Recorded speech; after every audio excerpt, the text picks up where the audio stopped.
Daily trading recap. Let's get into it. Late night version here on this Friday, the 19th of November, 2021. Another day in the red. It is just slap to the face after slap to the friggin' face, and dead end after dead end of what I feel I'm looking for, and just what I'm going after in trades, what I think I'm seeing. And even this morning too, I mentioned on the same thing, that to rate myself, my monthly goal this month still is the same thing of being more of a sniper with the entries and executions and what I'm trying to see for the pattern, or trading a specific pattern and then waiting patiently for that right opportunity to strike and being willing to let it go if I don't get that. But then it's still just that choppy thing of, okay, well, now I'm as of the intermediate moment, I've banned myself from going long. I just totally got to step away from going long. Reevaluate how I'm viewing these and the perspective I have with those ones. I'll get into some very, very convicted trades that I would have been in going on LGVN, especially on long as well. But that's besides the point. Lost the train of thought of how I want to hold myself and continue to go about just this monthly goal for myself too, because it's at the end of the day, it's all about being a consistently profitable trader, and I'm still far from proving that. I find some key patterns at some point, and I feel like I'm on a little bit of a trail of playing some of the downsides, maybe an afternoon fader or more of a pre-market short trade on some of these tickers, but it's still just so raw of an understanding of what the market overall feeling and opportunities are at this point, and especially on these super low floaters, on just the crazy percentage pre-market movers. It just becomes a battlefield and a minefield trying to play in that game, and just saying like, oh, I'm happy to be here, I'm taking these nice little trades, and then just end up getting blown out of the water like crazy. It is a process, and it's not about becoming a millionaire overnight. It is just establishing the rules and the principles to get us to that millionaire stage down the road. It's a marathon, not a sprint. Infamous Tim Sykes quote that still lives in my head every single day. Just continuing to hammer away at this marathon and take the blows as they come. But it will come. I know it will come to pass, and it's just about continuing to reevaluate, go over the data, detach the trade from my ego. That's my number one rule. Continue to live in the truth that I know who I am and I know what kind of trader I am, and it's just about applying the trades to that, making the trades show that who I know I can be. So let's get into some other housekeeping first before we get into the one trade I had for me on the day. Market internals, we are far past the close here. Oh, that's funny. We're right at midnight Eastern Standard Time. $286 billion volume on the NASDAQ. Let's go NYSE. $299 billion volume, and OTC's $1.9 billion volume. It's interesting to see that we usually get less dollar volume on these Fridays for some reason. Don't know why that would be. SPY, maybe everybody's starting to take the weekend off early. SPY, a little bit of showing a 0.18% down day, but still, did we just tap all-time highs again today? We tap 472 in the after hours. That's pretty insane. But that is what I wanted for the introduction. Let's get into GTEC. I want to mention first before I go into PHUN, which was my trade. Very, very nice pre-market mover, little spiker opportunity in kind of the morning volatility, and then just as the further you get on this chart, the more it becomes so mind-numbing and just not wanting to be a part of, just so choppy and big range that it's holding here. It's breaking down below VWAP, but then it's reclaiming, attempting to break the upside of VWAP, and then just falling off, fading, then reversing, actually getting up to the upside of VWAP, and then dumping, but then just faking you out and getting to new all-time high, or the new highs today, 1129 in the after hours there. Overall, as a whole market day, just so choppy and barfing. But looking at this pre-market too, you get to kind of close it off here. Slower perk off of no news on this one, right? I just lied. Now I remembered this was an electric vehicle, a wheeled front loader. It shows here, nice and green to show that you should buy it. I'm so trying to hit on that EV sector playlist, but producing a nice percentage move off of that news, and very low floater, 4.5 million floater. It's showing for me here on scans. But of course, wanting to stay away from it be just because of how slow it took to get this perk. For me to try and short it immediately off of that, I would need much more immediate perk, much more rapid percentage growth from there.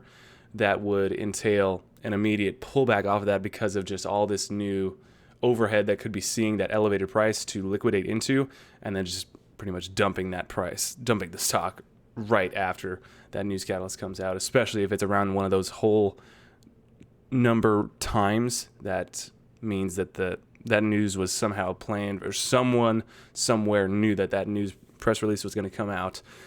So going through the grapevine that somebody could liquidate shares at any perk at that point. But that's the morning dump pattern in itself. Getting into this chart, we see even when what I consider my normal entry or validation for the reversal of this trend, a perk and pre, would be the failure to maintain VWAP. And we see that here around this $8 level. That would be 9:08 Eastern Standard Time. And it's kind of just like, okay, yeah, we're dying, we're falling off. But then it puts in a base here perfectly at 7.6, begins to curl back to that VWAP and $8 level. And huge spike in that pre. Ross from Warrior Trading absolutely nailed this one. Awesome little trade there for a new high of day on huge volume there. But then that was the high for pre, and it just kind of pulls back into market open. So just crazy all around on that one. And also interesting note that I wrote in my journal here too for the trade within, looking at this block here of, even though it was short and sweet, man, what a nice short fade here. That was kind of it was the trade I was looking for on LGVN from yesterday. I'll get into LGVN in a little bit. But looking at yesterday's chart here, when I got squeezed out of we get these very nice little consolidation within these first 4 minutes of market open, perks above with big volume and just kind of continues to hold, has another perk, but then just like new high day breaks, but not that much volume. This is the point where it gets breaking new lows, and I was getting short thinking, I think we get a just rapid pull up. My thesis was it doesn't have to just completely die off and make new low a day, but I'm looking for a break to the downside of VWAP, trapping any of those longs thinking they're buying an awesome little quick mover here, or those late to the party thinking, okay, sweet, I'm getting a nice little dip buy here, I'm going to buy it here, blah, blah, blah, blah. But risky as all get out. And just like all of these, kind of what I mentioned a little bit earlier in the video of, it's just continual adaptation and learning of, does this type of setup work or does this not setup work? How many times do we get to this situation on these stocks of like, okay, it gets just perks right out of the open, right out of the gate, does whatever it wants to do, but continues to press new high of days with nice little percentage move and volume. How many times do those fail this hard into a halt, and on what kind of volume does it do that, and what kind of time frame does it do that? Does it get into a halt? How much after the open does it do that type of thing? So much data collection and able to put to a scientific formula in a sense, but then at the same time it's just so not, because it's who knows except the actual people doing it of, is there a significant amount of overhead on this one? Is there overhead that is willing to sell on this one? It doesn't matter if you're looking through all the fundamentals in every single nook and cranny of the SEC Edgar, but it's are they willing to push the button to sell? Are they ready to, at this specific point here, how do we know it doesn't go, like the LGVN, just a few more ticks above that $10 level to fake out a few more longs thinking they're buying the breakout above 10, and then it does the dump and just fades from there. But even, of course, you can play the double top here that it had at that $10 level as a short side trade, but golly, that's just trading and there's so much information and opportunity off of charts like this one. But are these the type of charts that I want to be putting my focus into, of just for how, not even like on time you have to be, but like precise down to the millisecond of where you can be entering and exiting, and where you're getting your fills, because it's not like these things are staying very long at any of these positions. So if you're going to get establish a side, whether long or short, you got to be in and out, and it's not no guarantees for a full day trend of whether long or short for a green or a red day. These things are just a monster and a beast, and just go wherever they please. And golly, that's all I had to say on that one. Great, if I'm watching this in my future self is watching my past self here right now. Great little mention, if we can pull up again from the millionaire chat, just discussions about this one today too, about just how easily it was to borrow shares, which I saw as well too, just for funsies. I was checking borrow fees, which I always kind of equated to, oh, okay, well, that means there's not a lot of shorts in this one that could push this crazily for squeeziness, or so that's potentially a good sign. Whereas apparently what they're saying is that means a heck of a lot more people can get shares to borrow, which makes this almost more apt to start going crazy and just going squirrely with this type of price action, which is kind of what we saw today on that one. So that's a good note for me to go in the future as well, of if there are easy to borrow fees, that doesn't always necessarily equate to it not having a lot of shorts in it. That could actually make it more squirrely in regards to price action.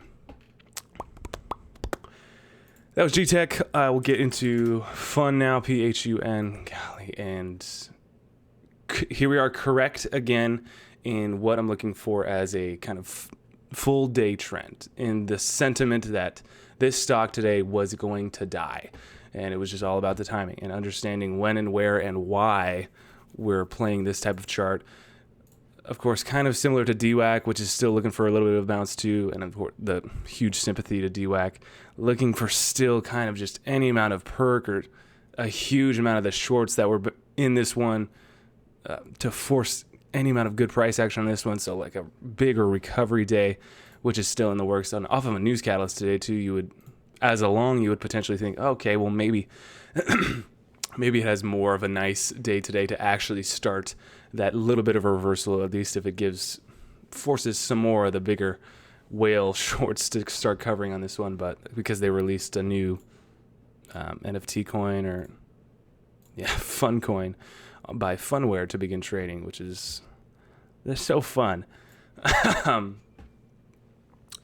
Slapping this one with the same size that I feel very comfortable in on where I'm at with these shorts, and the understanding that, okay, I may not be the most precise with my entries and exits because I'm still feeling out and establishing my data collection and when and where to get these trades started, but also understanding, okay, I still think the potential is there, like it proved again today. There is death written upon this ticker for the day. It's you can say anywhere you get short, it's easy said, but of course where I showed trying to get short right out of the open, taking that little perk was certainly not the play. And this one is another prover to me. The takeaway key for this one is going to be that I've got to stay away from shorting within these first 10 minutes of market open. I've convinced myself a little bit within the few ones of WIMI in the past. I think BIMI, was that another ticker as well too? That kind of the same thing. The few of them that slip through the cracks, that they just start fading hard from that market open, and it's just an easy sit as a short that whole time. I'm willing to let those ones go because of how much percentage potential there is that these things do this type of price action over and over again.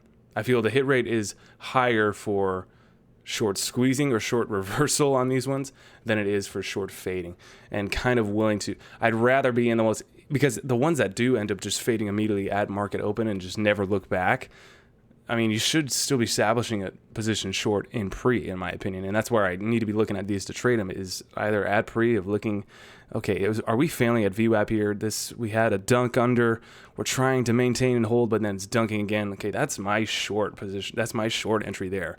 And you can see we're trying to reclaim again, but it's still holding in that price table, and say, okay, well, this is my entry here. I'm looking for the dunk. And as we get to market open, it's tanking out of that first minute. Okay, good. Finding a little hitch, whatever, in the second minute, not continuing to break new lows, but it's like, okay, whatever. Third minute, we break that low of that second minute candle, and it's like, okay, we need some more, we need some help, but then it's reversing the upside of VWAP. Then this trade totally changes to, okay, so now this is one of those where the VWAP entry point in pre isn't my source of entry point. I should have looked at this one as morning spike short into. Looking for any amount of exhaustion, which we found in this fourth minute candle after market open on huge volume here. And that was a nice little pullback, 405 coming down to like 385. Even nice little short trade for that, so 5%. But then again, you get the same kind of little opportunity that taps just above that little market hours high there, and then starts the fade full day trend for the rest of the day, producing the high of day and market hours there. So many words and so many different variables going to this one, but it's just the continual understanding that I want this so badly to be a science that, okay, I have to wait specifically 15 minutes after market open, and then as soon as that timer turns to 1500, I can just push short and just sit for a nice fade the rest of the day. That's what I want it to be. I just want to plug in on these stocks. Okay, it hit this much volume, it's hit this much percentage move. Every ounce of me, I want to collect all this data and say, okay, the percentages for this and this and this. But it still just boils down to the experience in these and the feeling of understanding when exhaustion actually is, when a short trade, when a reversal is actually in on these ones. And to continue throwing this type of size at those experienced gainers is not very smart. And should I continue to take more and more of these losses over and over again, even though they are smart losses, and cutting losses quickly and saying, okay, I was wrong here at this point of thinking prices are going to continue going in my direction. I need to reevaluate and step away. Cutting losses quickly, moving on to the next one and not just becoming a bag holder is obviously wise, but continuing to throw this crazy amount of size in the lopsidedness of the losses versus the gains, especially what my hit rate and win rate is as of now, is certainly not wise for me trying to build consistency and profitability as a trader. So that'll have to be reevaluated, and just the overall, again, feel and experience and production of these trades over a longer market hours, over an entire morning session, has to be evaluated again and again continually. So more work definitely left to be done. I'll just mention LGVN to kind of wrap it up here before the close. This is, I mentioned a little bit in the introduction, but after the close of yesterday, as I'm doing my scans, seeing this chart, let me closing it off from, here. I just felt it in my bones. This is one of those charts that you throw the entire account at, and you wake up the next morning and you're like 70% in the money and sure shooting. This thing is at like 14 after closing. Of course, I would not have gotten in this position because I'm holding myself accountable to that band going long rule. I mean, but getting a position anywhere around $9, selling at 14 in pre is a pretty nice day. And I probably would have been taking off half and then just waiting through the rest of it, whatever it wanted to do here, because I knew it probably would have gone higher. I knew it was going to get a squeeze right out of the open. We had a nice halt after that. I actually recorded this one on the other channel, so nice little tape replay on that one to go over in the future as just a reference for the time and sales and level 2 exact price action of how everything went down. But again, another great example of, do you take your money when you can, not when you have to, not when it is slamming you in the face with huge volume. The biggest volume candle of the day, let's see, of high of day rejection, bringing you all the way back down to VWAP and spicing you into a halt there.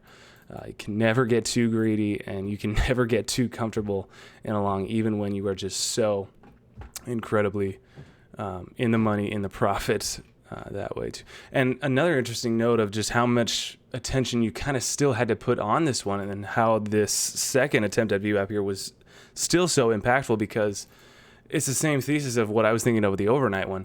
Everybody who's bag holding this one is still hugely, bigly in the profit. That what's the reason to sell? Even after a halt, even after it's under VWAP and it's breaking to new low of days market hours here, what's the reason to sell? I'm still like 50% in the money. Oops.